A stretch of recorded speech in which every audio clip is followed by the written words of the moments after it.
Selamat pagi semuanya, Bapak Ibu, teman saudara yang kekasih dalam Tuhan. Kita hari ini mempunyai acara yang luar biasa surprise. Kita merayakan anniversary yang ke-18 tahun City Victory Jakarta. Khususnya yang bersama-sama kita yang sudah memulai perintisan di UIN, kemudian juga merintis Taman Palem, dan sekarang dulu setahun terakhir kita juga merintis ke Taman Anggrek. Kita telah bersama-sama 18 tahun. Taman Anggrek baru setahun kita mulai perintisan.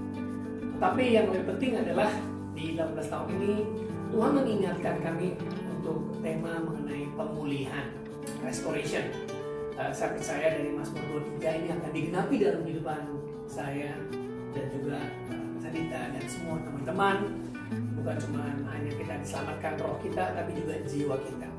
Mazmur 23 ayat 3 mengatakan demikian, izinkan saya baca, ia menyegarkan jiwaku, yang menuntun aku di jalan yang benar oleh karena namanya.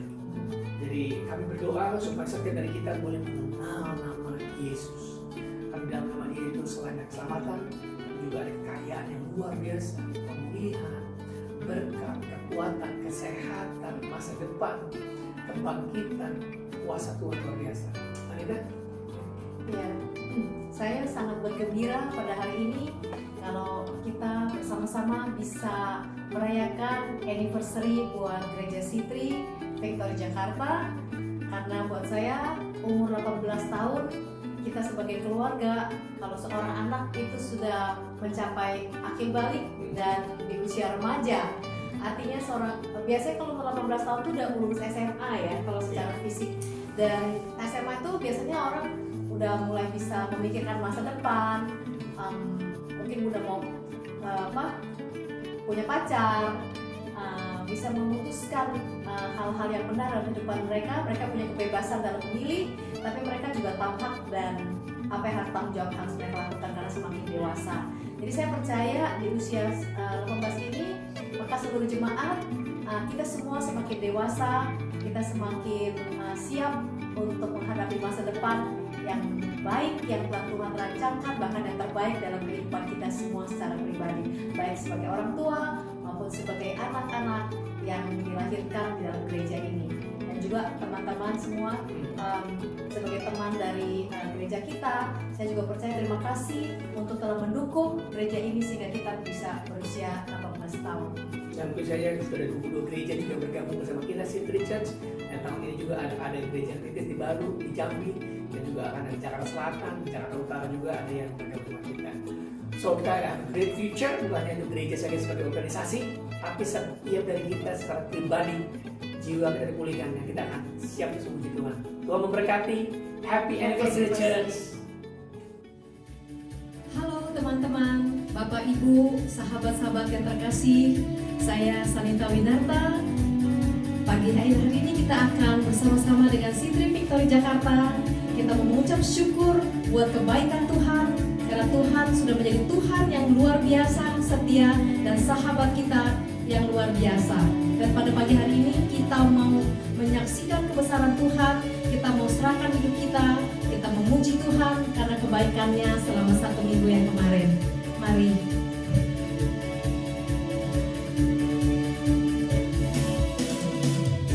Hidup yang kupilih membuatku berarti, karena Yesus Tuhan tempatku percaya dan berharap. Ku buka mataku, lihat sekelilingku, ku harus nyatakan kebenarannya yang membebaskan. Karena kuasa-Mu, karena kehebatan-Mu, oh, ku dapat lakukan perkara besar yang Engkau janjikan. Yesus, Kaulah sahabatku. Yesus, Kau yang akan selalu berada di sisiku. Kau sumber kuatku, oh Yesus, Kaulah sahabatku. Yesus, Kau yang tak pernah jemu-jemu di sisiku. Kau sumber kuatku. Hidup yang kupilih membuatku berarti. Karena Yesus Tuhan, tempatku percaya dan berharap. Ku buka mataku, lihat sekelilingku. Ku harus nyatakan kebenarannya yang membebaskan. Karena kuasa-Mu, karena kehebatan-Mu, oh, ku dapat lakukan perkara besar yang Engkau janjikan. Yesus, Kaulah sahabatku. Yesus, Kau yang akan selalu berada di sisiku. Kau sumber kuatku. Oh Yesus, Kaulah sahabatku. Yesus, Kau yang tak pernah jemu-jemu di sisiku. Kau sumber kuatku. Kau sahabatku, berada di sisiku. Kau sahabatku selama-lamanya. Kau sahabatku, berada di sisiku. Kau sahabatku selama-lamanya.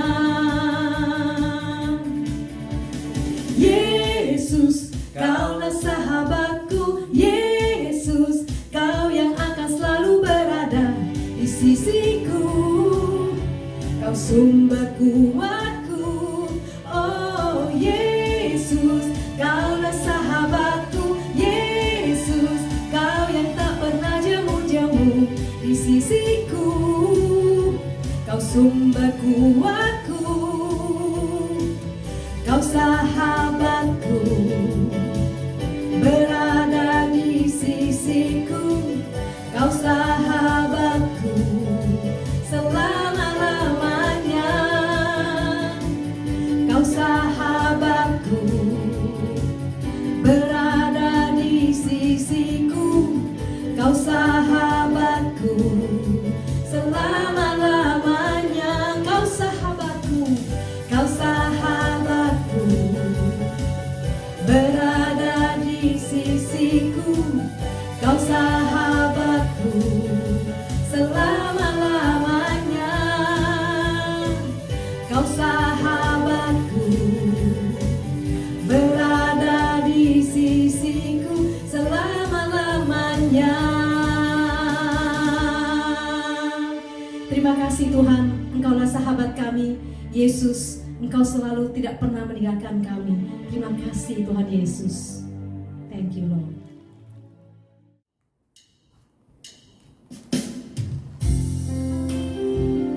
Pada saat ini kita mau mengingat kematian Tuhan Yesus dan kuasa kebangkitannya dengan mengambil perjamuan kudus. Mari kita buka hati kita. Kita percaya mujizat masih terjadi. Terima kasih Tuhan. Kemanakah aku dapat pergi, menjauhi Roh-Mu yang suci. Kau sahabat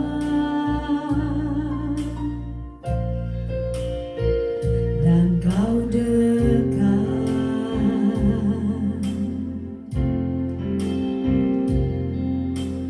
Bahkan seluruh pengabdianku tak bisa membalas kesetiaan-Mu.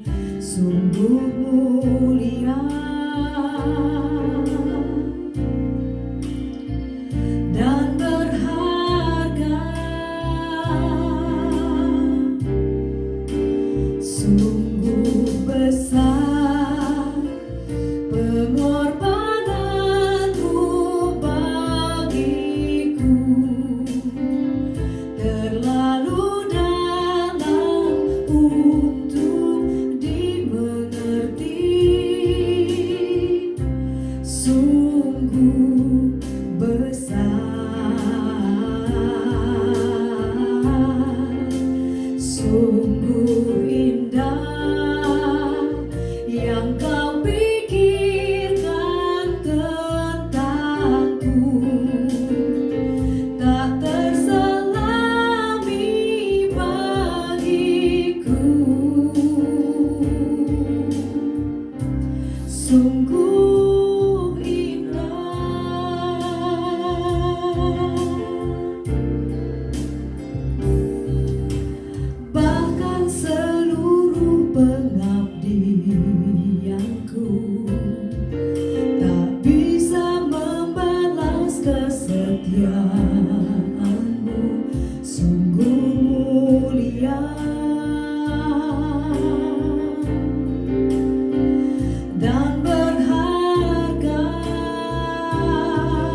sungguh indah Tuhan. Mari kita persiapkan roti dan anggur, Bapak Ibu. Apapun yang telah dipersiapkan, apakah itu teh atau anggur dan crackers, roti, itu bisa kalau kita mau beriman pada saat ini. Bapak Ibu, ini yang kita lakukan kebiasaan, bukannya kebiasaan ritual, tapi ini adalah hal yang Tuhan telah tetapkan dan kita ikuti daripada Tuhan kita Yesus Kristus. Pada malam terakhir sebelum dia disalibkan, dia mengumpulkan murid-muridnya dan dia meminta kita juga untuk melakukan ini supaya kita bisa mengenang, mengingat. Kenapa? Karena seringkali sebagai manusia kita lupa akan hal-hal yang besar Tuhan lakukan. Kita selalu ingatnya mengenai doa yang belum dijawab atau berkat yang belum didapatkan, padahal begitu banyak yang Tuhan sudah lakukan. Nah, hari ini saya mau untuk setiap dari kita mengenang kembali, mengingat kembali, bukan untuk membuat kita hanya perasaan terharu atau sedih, tetapi saya mau ingatkan bahwa Tuhan datang untuk bisa memulihkan jiwa kita. Mazmur 23 dikatakan, He restore my soul. Ia menyegarkan jiwaku. Melalui apa? Dia sendiri sumber. Jadi jangan fokus pada kita, tapi dia sendiri sumber kehidupan kita.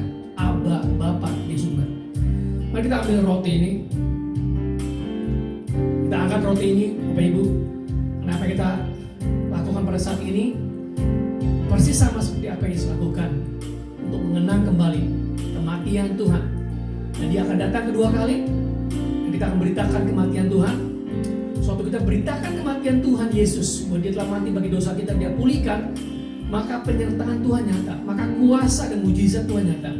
Kalau Anda mencari kuasa dan mujizat, ingat, jangan-jangan Anda belum menyampaikan kematian Tuhan Yesus, jangan-jangan Anda belum menyampaikan kebenaran Tuhan kita.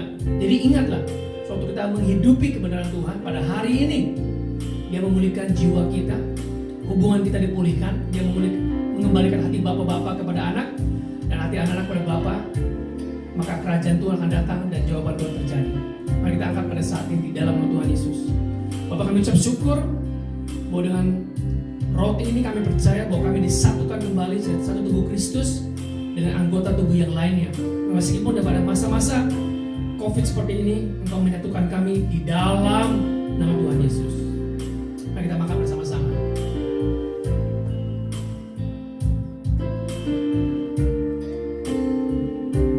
Buka anggur ini, saudara.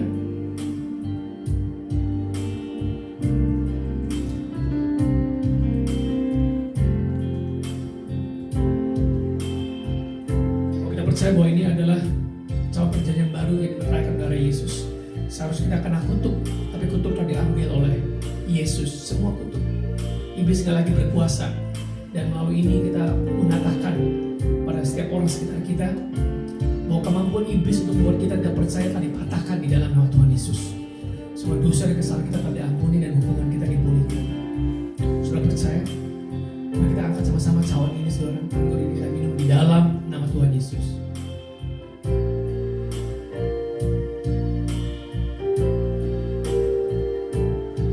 Nah, saudara, angkat tangan saudara pada saat ini di dalam nama Tuhan Yesus. Aku mengucapkan pada ini berkat-berkat Tuhan mengalir. Pada saat ini keselamatan menjadi nyata, kesembuhan boleh mengalir.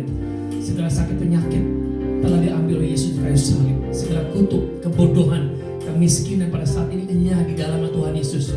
Terima berkat-berkat dari Tuhan pada saat ini. Sukacita, kuasa daripada Roh Kudus nyata.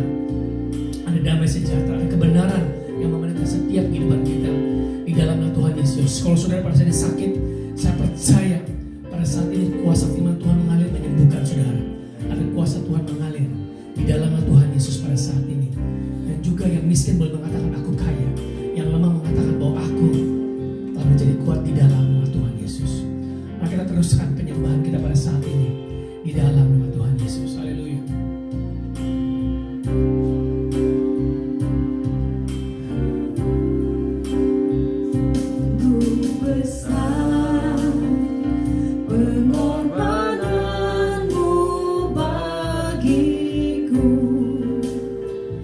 Terlalu dalam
sungguh besar.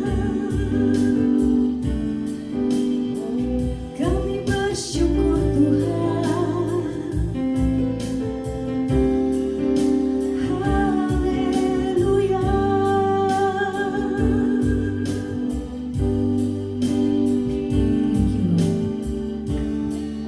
Ku bersyukur Bapa, ku bersyukur Tuhan, buat kasih setiamu di dalam hidupku. Ku bersyukur padamu, ku bersyukur Bapa, ku bersyukur Tuhan, buat kasih setiamu di dalam hidupku. Ku bersyukur Bapa, ku bersyukur Tuhan, buat kasih setiamu di dalam hidupku. Ku bersyukur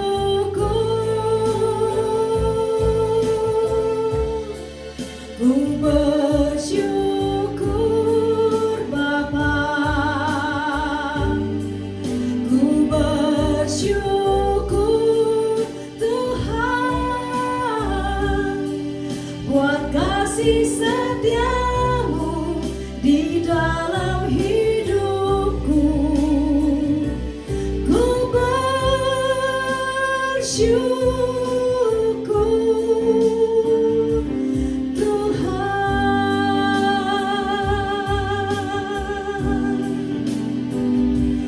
ku bersyukur Tuhan, ku bersyukur buat kasih setiamu.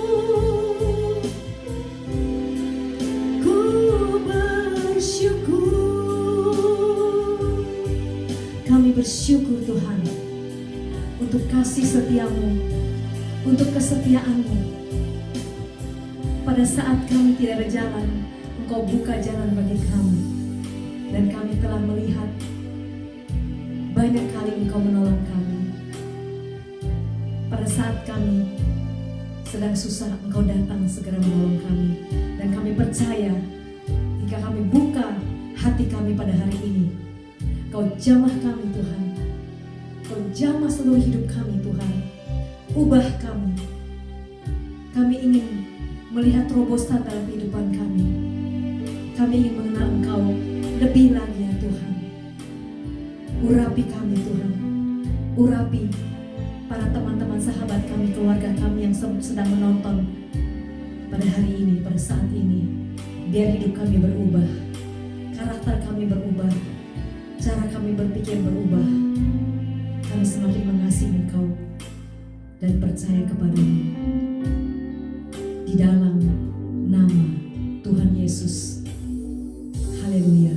Amin. Amin. Selamat hari Minggu Bapak Ibu Saudara. Hari ini tanggal 2 Agustus 2020. Ternyata kita sudah 4 bulan melewati hidup di dalam masa pandemi. Banyak orang merasa frustasi, merasa capek, merasa lelah, termasuk dalam hal memberi. Di awal-awal pandemi kita melihat banyak gerakan baik personal maupun organisasi untuk menggalang bantuan di mana-mana.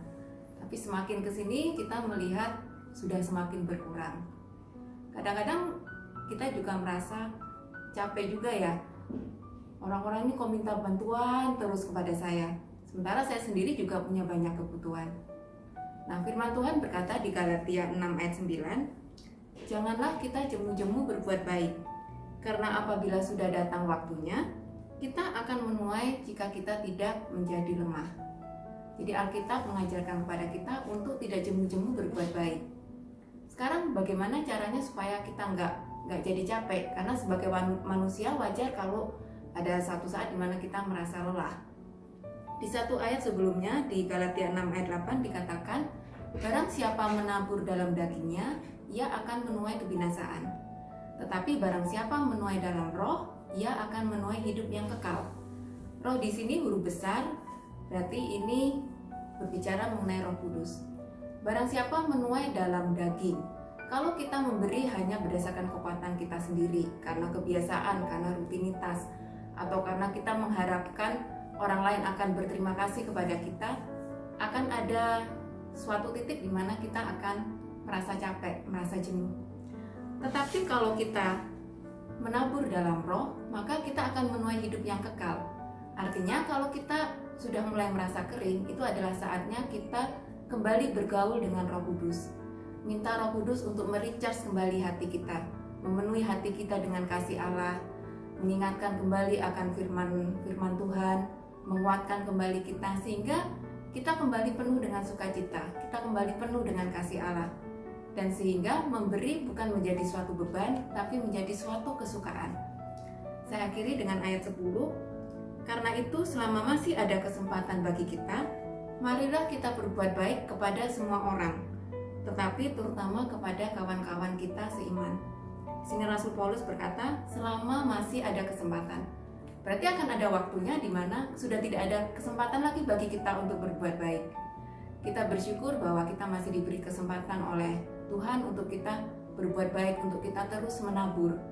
Dan selama kita menabur dalam roh, maka kita pasti akan menuai hidup yang kekal. Kita akan menuai kembali berkat-berkat yang Allah sudah sediakan untuk kita karena Allah tidak pernah berhutang. Sekarang saatnya untuk memberi. Di layar Bapak Ibu Saudara sudah ada nomor rekening untuk Bapak Ibu bisa transfer. Kita mau memberi lewat gereja Tuhan untuk memberkati juga saudara-saudara kita seiman. Mari kita berdoa. Bapak, terima kasih Tuhan untuk berkat-Mu Tuhan, untuk kasih-Mu Tuhan, untuk sukacita-Mu Bapak yang melimpah dalam hidup kami. Pada kesempatan ini Bapak, kami memberi yang terbaik Tuhan untuk gereja-Mu Tuhan, supaya gereja-Mu Tuhan bisa memberkati banyak orang Bapak yang membutuhkan pada masa-masa ini. Berkati semua pemberian kami Bapak, kami percaya Tuhan, pada saatnya nanti Bapak, kami akan menuai Tuhan apa yang sudah Kau sediakan untuk kami, yang melebihi semua yang kami pikirkan, melebihi semua yang kami pernah bayangkan Bapak. Terima kasih Tuhan Yesus, hanya dalam nama-Mu kami berdoa mengucap syukur. Amin. Halo, kembali kita bertemu di sini. Saya Joshua Winata, juga bersama-sama dengan Pak Prijana Gunawan, seorang gembala di GKPB, teman sahabat lama yang saya kenal lebih dari 35 tahun. Beliau juga seorang dokter teologi, juga life coaching, dan juga certified counselor. Nah, khususnya pada hari ini kita akan bicara mengenai pemulihan keluarga. Mungkin Pak Prijana bisa sharing kepada kita, kenapa keluarga itu perlu dipulihkan? Karena seringkali orang pikir kalau orang udah punya keluarga, ayah, ibu, anak, ya cukuplah. Mungkin Pak Prijana bisa terangkan dari situ dulu asalnya, karena kita akan mendengar kesaksian yang luar biasa dan juga pengajaran yang luar biasa dari Pastor Prijana Gunawan. Iya, memang kalau pemulihan keluarga ini itu adalah kehendak Tuhan dari semulanya. Sebab pada saat Tuhan ciptakan manusia, Dia menginginkan sebuah keturunan ilahi, dan keturunan ilahi Rasul Joshua itu hanya bisa didapat pada saat keluarga itu pulih. Dan kita nggak akan mungkin mendapatkan keturunan ilahi kalau dalam rumah tangga kita sendiri atau orang tua kita sendiri belum dipulihkan. Jadi disitulah mengapa kita perlu mengalami pemulihan dalam rumah tangga untuk supaya tujuan Tuhan dalam dunia ini bisa tergenapi. Jadi dimulai daripada orang tua yang dipulihkan terlebih dahulu. Ya. Kalau orang tua nggak dipulihkan, kita nggak mungkin mengharapkan anak-anak juga dipulihkan. Ya, karena orang tua merupakan faktor yang utama ya dalam membesarkan anak-anak. Ya, anak-anak bisa dibesarkan hanya oleh orang tua. Ya. Kita nggak bisa mengharapkan anak itu dibesarkan oleh orang lain. Pembantu atau suster, atau Jakarta. Ya. banyak keluarga yang mengalami kematian, maksudnya bukan secara fisik tetapi secara emosi. Sebabnya di dalam kitab Hosea dikatakan umatku binasa karena kurang pengenalan akan Tuhan. Jadi pengenalan akan Tuhan, understanding ini sangat penting. Mungkin Pak Supijannya juga bisa menerangkan lebih lanjut. Orang tua yang dipulihkan adalah starting point-nya sehingga bisa mempunyai keturunan ilahi. Ya, saya banyak melayani dalam keluarga-keluarga yang mereka dalam level mungkin menengah bawah, ya, dan masalah dalam keluarga yang menengah bawah itu adalah bagaimana mereka menghadapi kesulitan ekonomi, dan seringkali mereka terjebak dalam lingkaran kemiskinan, ya, dan dalam lingkaran kemiskinan itu akan menjadi sebuah keadaan yang tidak menguntungkan bagi anak mereka, dan seringkali kita bisa melihat, ya, itu akan berputar lingkaran seperti itu. Anaknya juga akan kehilangan kesempatan dan hidup dalam kemiskinan, dan keadaan kemiskinan sebetulnya bukan masalah gak ada uang, tapi karena keadaan di mana mental dan rohaninya.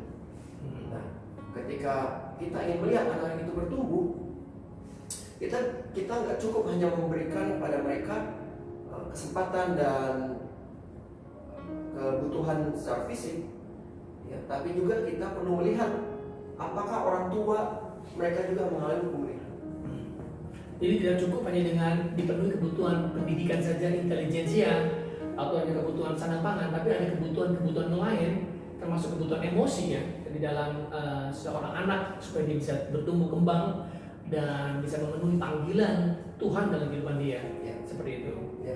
Jadi untuk anak-anak itu bisa bertumbuh dengan baik, itu anak-anak itu harus benar-benar tahu, ya, bahwa dia itu memang memiliki orang yang akan senantiasa mengasihi dia dan akan mendukung dia. Itu pertama. Kedua, dia juga harus bertumbuh sebagaimana jati dirinya sendiri yang terlepas daripada orang yang akan mengasuh dia. Dan dia harus mengembangkan, belajar, mengeksplor dunianya, dan dia harus belajar bagaimana menerima konsekuensi dari apa yang dia buat.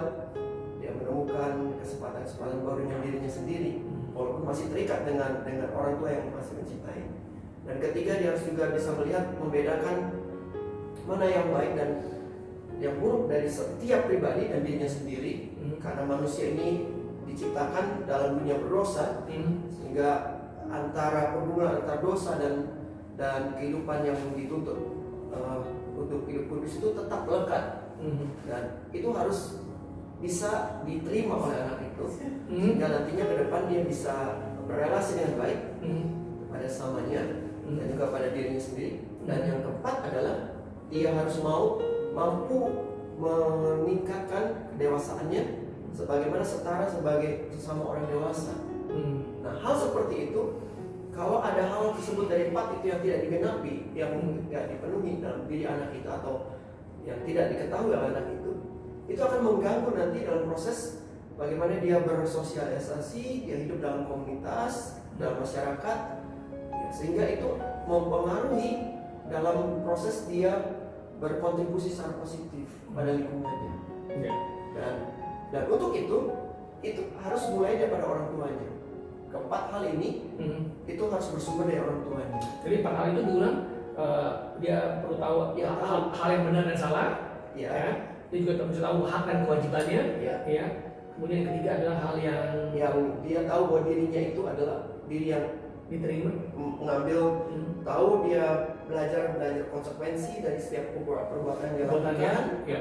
Dan yang keempat itu dia tahu bahwa ada orang yang peduli sama dia, yang akan menyediakan apa yang dia butuhkan. 4 hal ini, Empat hal itu. ya, Bapak Ibu, ini sangat perlu diperhatikan. Jadi nggak cukup hanya mengenai soal belajar pendidikan saja, intelijensi, ya, tetapi manusia itu terdiri roh, tubuh, dan jiwa. Tapi ini juga dimulai dari keluarga, dari orang tua.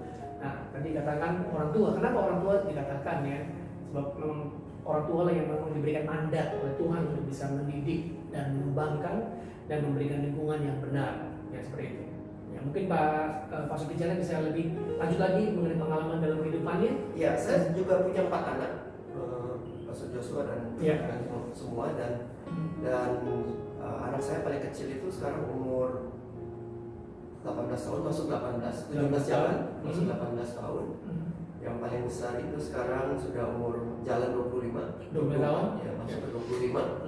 Dan selama ini ya karena kesibukan kami dan juga pekerjaan di rumah dan lain sebagainya, kami menyadari, bahkan sebenarnya baru tahun lalu aja kami menyadari itu. Yang kedua dan ketiga anaknya? Kembar. Kembar. Ya. Jadi ada 4 anak. Pertama umur 25 dan umur 22, yang kedua dan ketiga 22 karena kembar, dan yang keempat umur 17 masih 18. Oke. Gitu. Di tengah-tengah kesibukan apa yang terjadi? Ya kami terlalu sibuk sehingga keempat hal ini kemungkinan kita ada yang kelupaan. Ya, ada yang kelupaan dan akibatnya kita bisa melihat anak itu juga merasakan sebuah perilaku yang merusak hubungan relasinya dengan dirinya sendiri, dengan Tuhan, dengan orang tuanya, mungkin juga dengan teman-temannya, dan itu menghambat potensi-potensi dari anak kami itu yang seharusnya mereka bisa achieve, bisa capai, itu terhambat oleh perasaan-perasaan yang emosi-emosi dan hal-hal yang mereka belum penuhi tadi. Baik secara langsung atau tidak langsung itu punya hubungan ya dengan dia berinteraksi hubungan dengan sesama. Jadi karena kita kan hidup di bumi, kita diciptakan oleh Tuhan itu sebagai makhluk yang berkomunitas, bersosial. Nggak bisa kita hanya bisa pinter sendiri aja, main sendiri aja, dengan sendiri nggak. Kita butuh satu sama lain seperti itu. Jadi sewaktu kesibukan kita sebagai orang tua, dampaknya itu bisa kepada anak kita ya, dalam dia memberikan kontribusi yang positif bagi masyarakat, itu ada dampaknya di situ. Apa yang terjadi dengan kalau kita melihat gini ya, jadi kita melihat, saya perhatikan anak-anak itu mungkin ada sedikit menyendiri, ada sedikit mungkin merasa nggak sebaik dengan teman-temannya yang lain, dan itu menimbulkan ya dia menjadi kurang full ya, kurang penuh dalam mengembangkan potensinya. Nah, dan saya melihat itu dan akhirnya kami sadar rupanya ada hal-hal mungkin yang belum betul-betul kami bawa anak-anak ini kepada keempat hal tersebut yang tadi saya sebutkan. Sehingga di tahun lalu itu, karena anak kami tahun lalu itu berarti kalau yang masih kecil tadi masih umur 16 dan 17 ya, 17 masih 17. Itu paling kecil Joshua, jadi mereka yang paling kecil ini baru lulus SMA. Oke. Berarti cukup sudah masuk ke pemuda ya, masuk ke pemudi ya. Kita selalu sadar itu, dan dari keempat hal itu saya melihat bahwa ada satu hal yang belum saya lakukan atau belum saya bawa pada anak-anak ini, yaitu merilis mereka, meneguhkan mereka bahwa sekarang ini mereka adalah anak yang dewasa. Umur sekarang 17, 18 kan sudah punya KTP ya, Joshua. Jadi secara negara sendiri pun itu sudah mengakui. Ya, negara mengakui umur dewasa. Sudah punya tanda identitas sendiri, nggak lagi bergantung sama orang tua. Betul. Ya, jadi tapi bagaimana peran kita sebagai orang tua? Apakah kita juga sudah merilis mereka sebagai orang-orang dewasa yang akan benar-benar bergerak sesuai dengan segala potensi dan karunia atau belum? Nah, saya pikir ini jarang ya dilakukan oleh orang tua, karena mereka baru berpikir nanti anak bertumbuh dewasa sendiri. Padahal ini secara alkitabiah memang perlu untuk dirilis atau dilepaskan.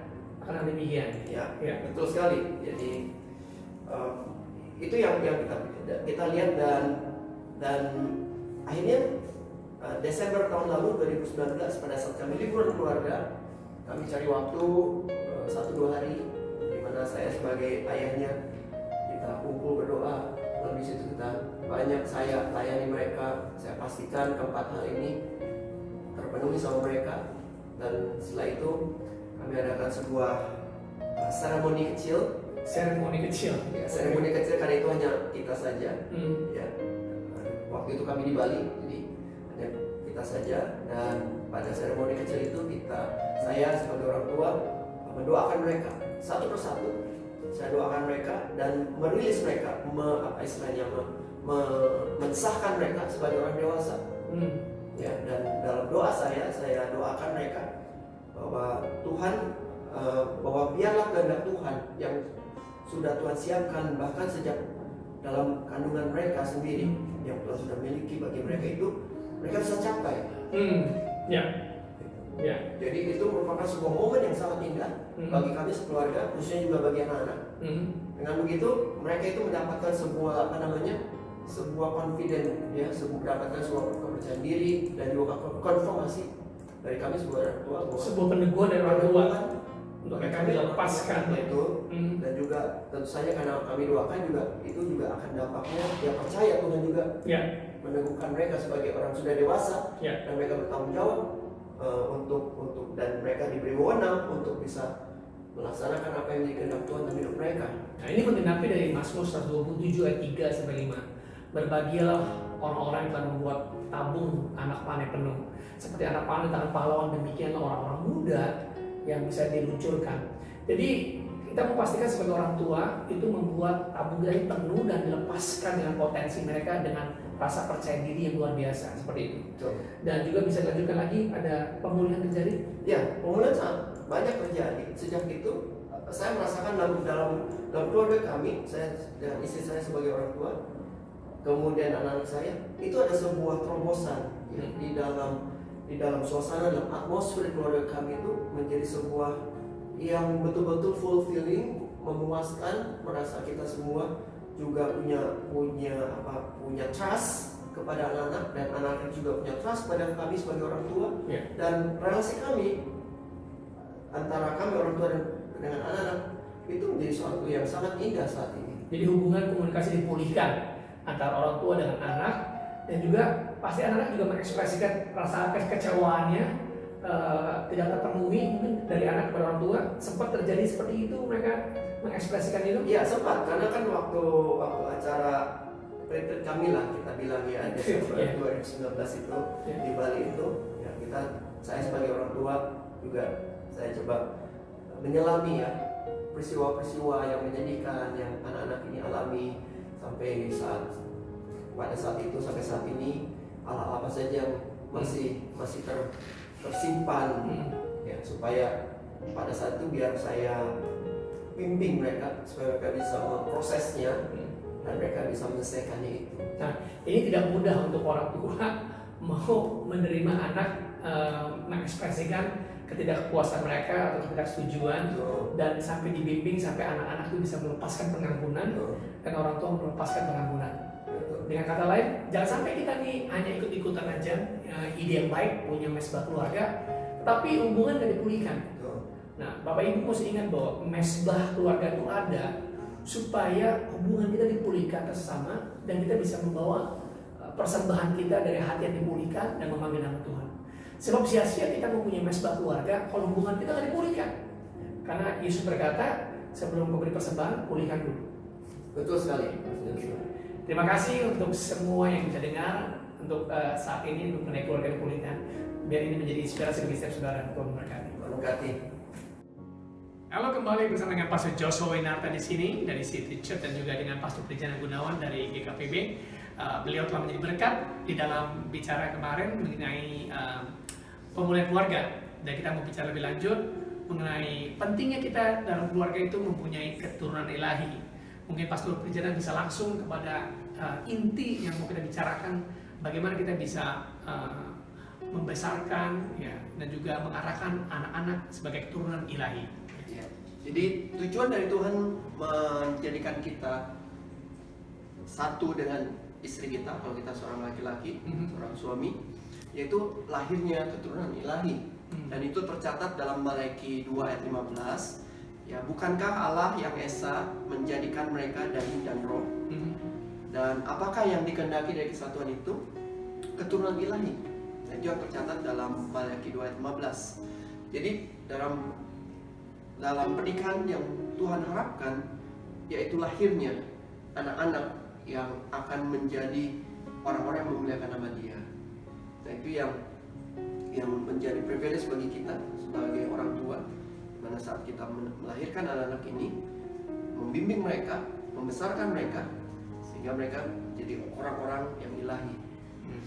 Jadi penting sekali bagi kita orang tua bukan hanya memberikan pendidikan saja, edukasi, ataupun intelijensi ya, diberikan latihan-latihan, diberikan nutrisi makanan yang baik supaya IQ-nya tinggi, tapi juga ada faktor-faktor yang lain ya, Pastor, supaya anak ini bisa berkembang ilahi dan juga secara holistik. Ya. Ya, benar sekali. Memang anak-anak kalau untuk bertumbuh menjadi orang yang ilahi nantinya, itu bukan hanya faktor dari fisikal seperti itu saja, Pastor. Tapi juga harus juga mereka dibimbing dengan firman Tuhan secara rohani sejak mereka kecil. Namun juga jangan lupa kita seringkali hanya menekankan hal-hal yang rohani pada mereka. Namun kita lupa juga masalah emosional. Jadi hal spiritual, rohani, Ya. mengerti firman Tuhan dan aplikasinya, Betul. tapi juga hal emosional. Maksudnya betul. gimana mengenai soal hal emosional? Ya, emosional kita diciptakan sebagai makhluk yang memiliki roh, jiwa, dan tubuh. Ya, dan supaya anak itu bertumbuh secara holistik dan juga nanti menjadi orang-orang ilahi, kita juga perlu seimbang memperhatikan masalah dari segi emosional dari anak tersebut. Jadi dengan cara bagaimana mengekspresikan emosi dengan benar. Iya. Karena kadang-kadang ada orang anak yang tidak dididik cara mengekspresikan emosi salah, ya, atau punya mekanisme yang salah di dalam melindungi diri mereka. Apakah mereka jadi lari ke kamar, atau nggak mau bicara, atau marah-marah, atau maling pintu. Itu harus didetek dari dini ya, dari kecil, dan orang tua perlu memberikan bimbingan yang mana yang benar di dalam mengekspresikan dan punya emosi demikian. Jadi itu jadi bukan dikatakan sebagai lebay ya. Kan ada orang bilang udah jangan lebay, ini emosional. Padahal itu hal yang sehat. Hal yang sehat. Ya, pada saat kita sebagai orang tua, kita perlu membimbing anak-anak ini bagaimana mereka mengerti tentang emosi mereka. Lalu kita bantu mereka untuk menangkap pesan-pesan apa yang muncul pada saat mereka merasakan berbagai emosi, termasuk yang baik yang emosi yang positif maupun emosi-emosi yang muncul akibat mereka mengalami rasa sakit hati atau hatinya sedih dan lain sebagainya. Jadi kembali kami ulang, perlu sekali untuk seorang anak berkembang secara menyeluruh. Jadi rohnya, jiwa dan tubuh. Tadi Roh bicara mengenai soal mengerti firman Tuhan dan aplikasinya, dan emosi juga bagaimana mengekspresikan emosinya, karena itu kadang-kadang tidak ada sekolahnya, dan itu harus dididik di rumah. Dan juga yang pasti untuk berkembang secara tubuhnya. Nah, apa peran terutama sebagai seorang ayah di dalam anak-anak ini bisa mencapai tujuan dalam hidup mereka, impian mereka? Mazmur 127 ayat 4 menuliskan seperti ini, Pastor Joshua, seperti anak-anak panah di tangan pahlawan, demikianlah anak-anak pada masa muda. Jadi ayat ini menggambarkan bagaimana panggilan daripada seorang ayah ataupun orang tua mengarahkan, membesarkan anak itu. Bahkan ayat ini dalam Mazmur ini menuliskan mereka itu seperti anak-anak panah di tangan pahlawan. Ya, keadaan mereka itu seperti itu.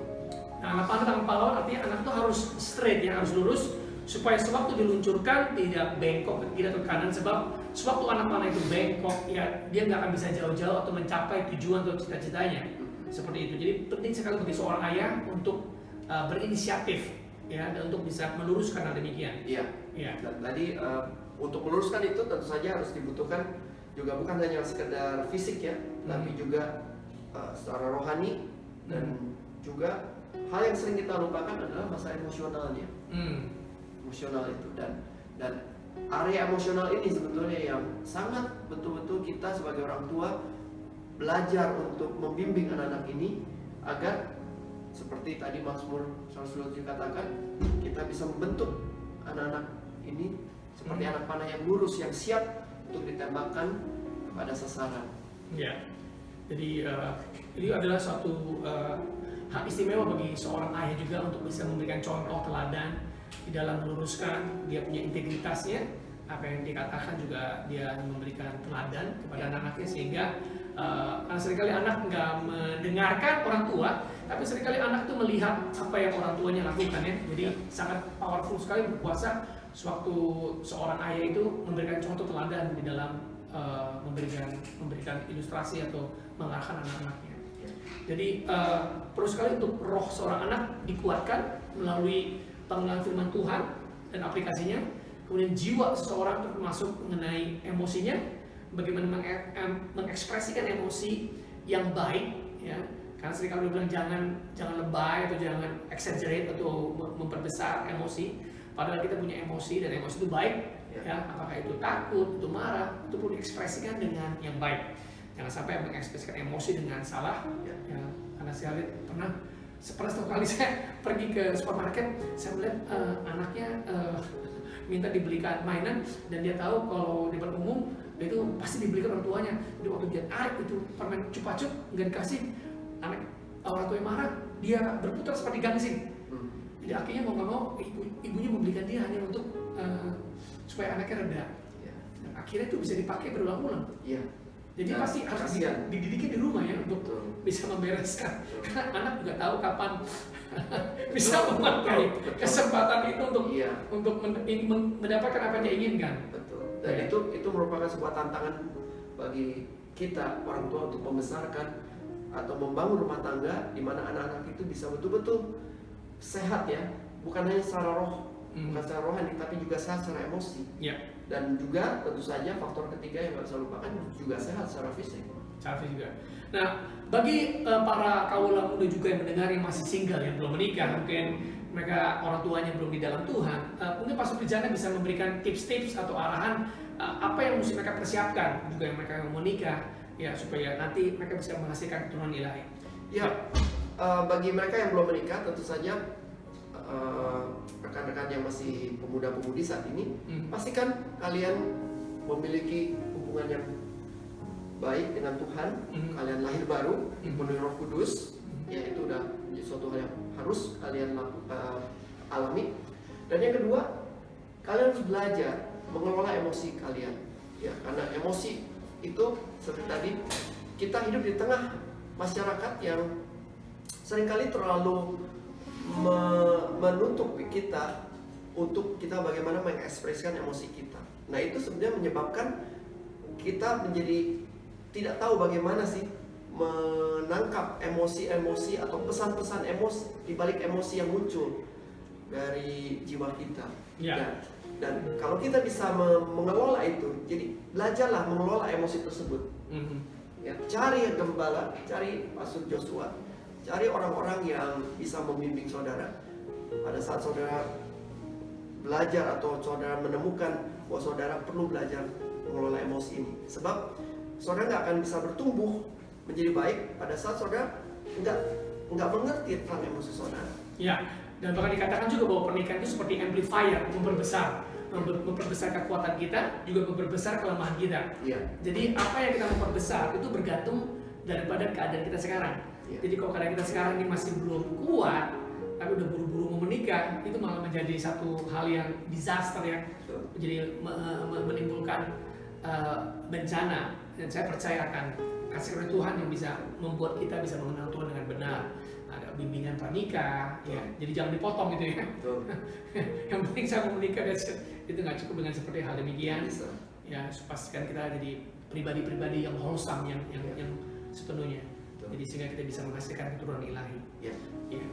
Jadi jangan lupa tadi ya, pada saat kita menikah, rekan-rekan yang masih pemuda dan pemudi saat ini, kalian menikah bukan hanya sekedar saudara menemukan teman hidup, namun dari pernikahan itu saudara punya kewajiban besar. Tadi dalam Maleakhi 2 ayat 15 katakan bahwa saudara akan dipercaya Tuhan dengan keturunan-keturunan, dan keturunan-keturunan itu adalah maksud Tuhan, saudara harus kembangkan mereka menjadi keturunan ilahi. Nah, untuk bisa mengembangkan anak-anak kita menjadi keturunan ilahi, saudara sendiri dulu harus pulih dulu. Ya, secara spiritual, secara emosional, dan tentu saja secara fisik ya. Tapi kita akan bicara di sini banyak menyentuh soal emosional dulu, karena seringkali hal ini yang kurang disentuh. Ya, kan juga dikatakan di dalam Maleakhi 2:15, jagalah dirimu dan juga jagalah kesetiaanmu terhadap istri masa mudamu. Nah, dikatakan juga mengenai jagalah dirimu, itu dalam bahasa Inggrisnya dikatakan take heed ya. Jadi dalam kata aslinya itu bagaimana kita di dalam mencari Tuhan, kita terus menjaga ya, di dalam doa kita, dalam penyembahan kita. Jadi jangan sampai kendor, kita menjaga ya.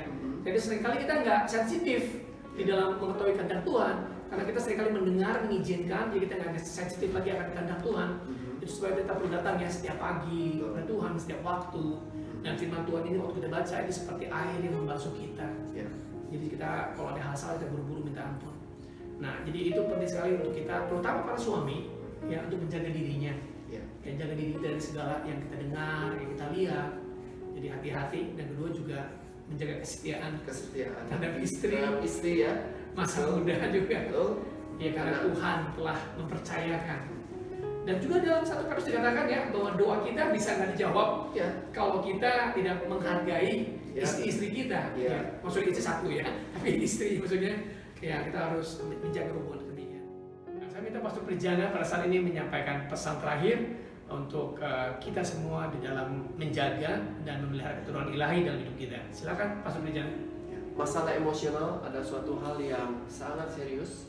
Jadi jangan pernah diambil secara ringan atau jangan anggap remeh. Dan kalau memang saudara merasakan betul-betul ingin memahami tentang emosi saudari, saudara bisa datang pada Pastor Joshua, ataupun saudara pada saat nanti kita ada program namanya kelompok pemulihan hati Restoring Your Heart. Saudara nanti bisa bergabung di sana. Dan dalam program itu saudara akan banyak belajar bagaimana saudara mengenal emosi saudara, dan bagaimana saudara mengalami pemulihan dari peristiwa-peristiwa masa lalu yang saudara alami, yang memedihkan hati saudara, dan saudara akan mengalami pemulihan secara emosional yang pasti akan membawa terobosan luar biasa dalam pertumbuhan kerohanian saudara-saudari semua. Ya. Terima kasih Pastor Prijana untuk kita bisa menjadi keturunan ilahi selain daripada rohani, tapi juga kedewasaan, emosi yang matang juga perlu. Karena seseorang tidak akan pernah bisa menjadi dewasa kalau rohani juga tidak emosi juga tidak dijaga. Jadi penting sekali untuk kita holistik penuhnya, jadi tubuh, jiwa dan roh. Mari kita berdoa bersama-sama. Bapa, di nama Tuhan Yesus, kami bersyukur pada hari ini Engkau telah mengizinkan kami supaya kami boleh menghasilkan keturunan ilahi dan menjaga untuk kami bisa memperhatikan hidup kami, dan juga kami boleh setia kepada pasangan yang telah kami berikan. Terima kasih Bapak, berkati setiap orang yang hadir pada saat ini. Inilah adalah hadiah terbesar dalam keluarga kami, yaitu keluarga dan keturunan ilahi. Biar terang-Mu ada dalam kehidupan kami, dan kami menjadi garam dan terang dunia. Terima kasih ya Bapak, di dalam Tuhan Yesus kami berdoa untuk setiap orang bisa mendapatkan penerangan, bisa mendapatkan penghiburan, dan juga bisa dibimbing ke arah benar di dalam Tuhan Yesus. Amin. Amin.